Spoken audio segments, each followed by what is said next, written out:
Hoy arrancamos con la primera parte de selección natural. Seguramente recordemos como primer exponente o como primer persona que habló de la selección natural a Lamarck. Lamarck postuló un par de cuestiones relacionadas a la selección que tenían que ver, por un lado, con en analizar y entender la evolución de organismos simples a formas más complejas, postulando dos cuestiones. Por un lado, la adquisición gradual de nuevos caracteres o nuevas características y algo que llamó el uso y desuso de los órganos. Seguro que recordaremos de la escuela secundaria, ¿no? El ejemplo de las jirafas de Lamarck. ¿Qué postulaba entonces Lamarck con respecto a las jirafas y a la selección natural? Bueno, él postulaba que las jirafas iban a tener una intencionalidad o una voluntad de estirar su cuello para llegar a las hojas más altas de los árboles.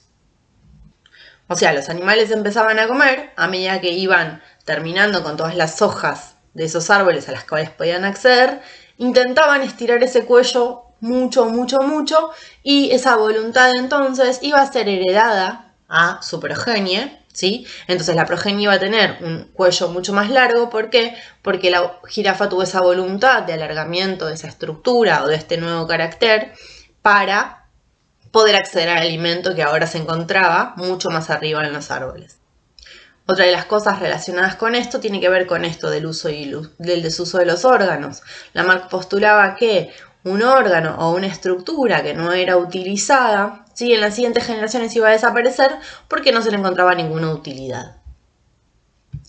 Esta teoría estuvo presente bastante tiempo y tenía bastantes adeptos. Estamos hablando de finales de 1700, principios de 1800.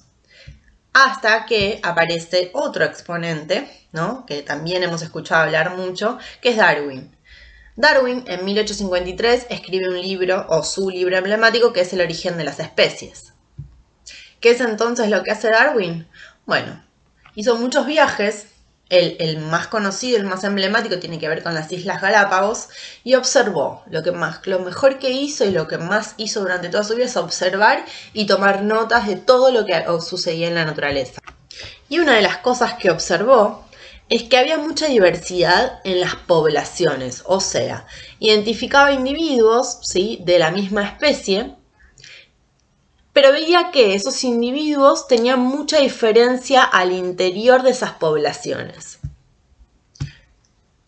Vamos a recordar ahora entonces el concepto de población, que tiene que ver con todos los individuos que se desarrollan de la misma especie, que se desarrollan en el mismo tiempo y en el mismo espacio y que interactúan claramente. Pero recuerden que las dos variables que van a estar atravesando y que van a estar definiendo el concepto de población tienen que ver con el tiempo y el espacio. Bueno, volvamos a Darwin. Darwin entonces observa que hay una diferencia a nivel intrapoblacional, ¿sí? O sea, que veía individuos que tenían ciertas diferencias pero que pertenecían a la misma especie. Uno de ellos, y los más emblemáticos, son los que tenemos ahí, que son los pinzones de Darwin. Son aves, ¿sí?, que él observó que veía que tenían distintos picos en relación a lo que se alimentaban. O sea, las aves que se alimentaban de granos, ¿sí?, los individuos que se alimentaban de granos, las granívoras, tenían los picos mucho más desarrollados y mucho más fuertes para poder romper esos granos, esas semillas. Otros individuos que se alimentaban de insectos, por ejemplo, tenían el pico mucho más alargado para poder meterlo en los huecos de los árboles o en los hormigueros, ¿sí? Y todas esas diferencias entonces él empezó a analizar y empezó a ver a qué se correspondían. Entonces propone que hay una diferencia a nivel poblacional y que esa diferencia va a ser respuesta o va a ser en respuesta a los cambios ambientales. Los que más analiza, sobre todo, tiene que ver con la competencia, o sea, que los individuos compiten entre sí y sobrevive el que esté más adaptado a esas condiciones ambientales. Vamos a tener entonces una mala interpretación o una interpretación un poco errónea del concepto de selección de Darwin, en donde dicen, o mucha gente afirma, que sobrevive el más fuerte. En realidad Darwin no estaba planteando eso. Lo que estaba planteando Darwin es que en las condiciones ambientales va a sobrevivir el que esté mejor adaptado, ¿sí? Pero empecemos a sacar entonces esa idea de más fuerte. ¿Por qué? Porque todo lo vamos a ver en relación al contexto. Entonces Darwin proponía que esa diferencia poblacional, iba a ser seleccionada por las características ambientales, por la competencia entre individuos, por los cambios que haya en el ambiente, y eso iba a ser heredado a las generaciones siguientes, o sea, a la progenie. Por eso habla de un concepto que vamos a llamar reproducción diferenciada. Básicamente los individuos, en este caso que estén adaptados, ¿sí? Su pico, por poner el ejemplo de los pinzones, o cualquier otra estructura que esté adaptada a los cambios ambientales, al nuevo escenario ambiental, va a heredar esa adaptación a la progenie y esa es la progenie que va a sobrevivir. Pero yo voy a tener a lo largo de la población toda la variación de estructura. Esos caracteres entonces que vamos a llamar adaptativos son los que van a ser entonces heredados a la progenie. Acá hay un planteo diferente a lo que proponía Lamarck, porque Darwin no propone ningún tipo de voluntarismo por parte de los individuos, ¿sí? Sino que lo que propone es que el ambiente selecciona a los individuos que están mejores adaptados para esas condiciones de vida. Pero bueno, hay un montón de científicos, un montón de gente que trató de probar esas diferencias o esas cuestiones que proponía Lamarck. El primero que vamos a ver tiene que ver con estos ratones. August Weismann lo que hace es pensar en la teoría de Lamarck. Bueno, Lamarck decía que si los órganos no se utilizaban, a lo largo de las generaciones iban a tender a desaparecer. Lo que hizo este señor Weismann, agarró ratones y les fue cortando la cola, ¿sí? Le fue cortando la cola a estos ratoncitos, ni bien nacían, entonces se criaban toda su vida sin utilizar ese órgano y lo que proponía, ¿sí? Si la teoría de Lamarck era cierta, es que en muchas generaciones los ratones iban a terminar naciendo sin estas colas. Bueno, lo hizo a lo largo de un montón de generaciones, pero lo que observó es que los ratones seguían naciendo con cola. Otro científico que también intentó probar toda la teoría, ¿sí? De Lamarck es Paul Kammerer. Acá tenemos un hermoso sapo partero. Lo que hizo fue entonces Paul Kammerer probar la adquisición de caracteres en función a la necesidad. Hizo varios experimentos, casi todos con anfibios. Era un señor fanático de los anfibios. De hecho, a su hija le puso Lacerta, que es uno de los nombres que le damos a las lagartijas.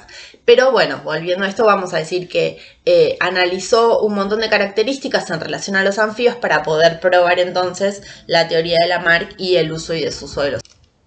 En especial usó el sapo partero que tenemos acá, que son una especie que abandonó el ambiente acuático y se reproduce también entonces en el ambiente terrestre. Lo que proponía Paul Kammerer es que estos individuos, cuando lo que hizo fue en el ambiente del laboratorio volverlos al ambiente acuático para tratar de que se reproduzcan ahora sí en el ambiente acuático. Los sapos y ranas que se reproducen en el ambiente acuático, imagínense que la viscosidad en el ambiente acuático es mucho mayor que la del ambiente terrestre. Entonces lo que tienen muchas de las especies son como unas rugosidades, ¿sí? En las partes delanteras de los miembros para poder agarrar a la hembra y para poder reproducirse y que no se les resbale con la viscosidad del agua. Bueno, lo que proponía entonces Paul Kammerer es que si volvían esta especie que ahora ya estaba terrestalizada al ambiente acuático, bueno, eventualmente le iban a volver a salir estas almohadillas para poder llegar a reproducirse de nuevo en el ambiente acuático. Bueno, fue por un montón de lados tratando de publicar sus resultados, de hecho los publicó, obtuvo premios, ¿sí? Tenía individuos disecados para mostrar la adquisición esta nueva de estas características, se llaman almohadillas negras en los miembros anteriores. Pero bueno, como toda hipótesis y descubrimiento científico, claramente puede ser probado y validado por otros científicos, otras personas.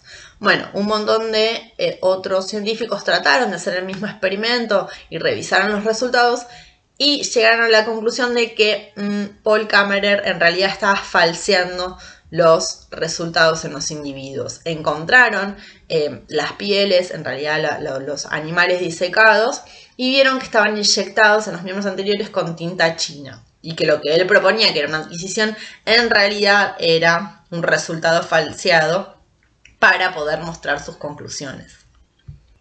tuvo un final medio trágico este hombre pobre, porque después de que descubren esto y que salieron un montón de publicaciones, y que fue como medio un quemo, ¿no?, en el sistema científico, se suicidó.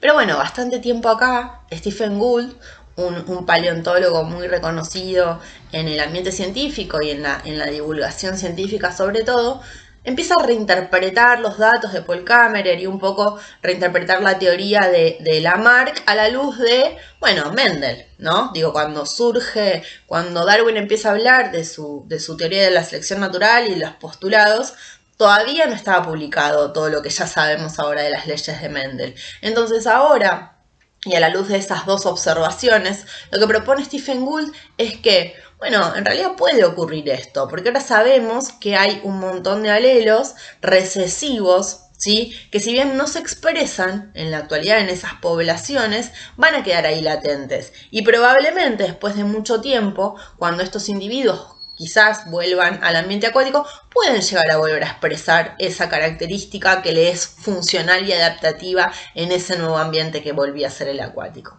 Entonces hay como un replanteo de la teoría, ¿no? Entonces pensamos que no es como dice Lamarck, de voluntarismo, ¿no?, de cada uno de los individuos para adquirir estos nuevos caracteres o para ver si se utilizan o no, sino que, bueno, digo, lo que es adaptativo, que es lo que propone Darwin, que es funcional en esas condiciones ambientales y en esa población, bueno, las otras características van a quedar relegadas, van a quedar como alelos recesivos que eventualmente en nuevas condiciones ambientales pueden volver a formar parte de los genotipos y a expresarse sobre todo en estos nuevos individuos. Bueno, pero entonces, volviendo al concepto de selección natural, vamos a decir que es un proceso que implica tiempo y que tiene que ver con todos los caracteres que son adaptativos para la población, ¿sí?, que son resultado de la presión de selección del ambiente, ¿sí? Vamos a ver más adelante que ese ambiente no solo es el externo, sino que tiene que ver con la relación entre individuos de otras especies, y que se produce este concepto que llamamos reproducción diferencial, o sea, que esos caracteres que son adaptativos para esa población en esas condiciones van a ser heredados a las generaciones futuras, o sea, a la progenie. O sea, cuando hablamos de selección natural entonces, no vamos a hablar de voluntad propia del individuo para querer transformar. O sea, yo por más de que quiera y que haga todo mi esfuerzo, no me van a salir alas para poder volar. Entonces, pensemos que no es voluntarismo, sino que tiene que ver con el azar, que tiene que ver con las condiciones ambientales y cómo esas condiciones van a estar afectando a las poblaciones y a los individuos. Bueno, en los próximos videos vamos a ver un poco más de teoría en relación a la selección natural.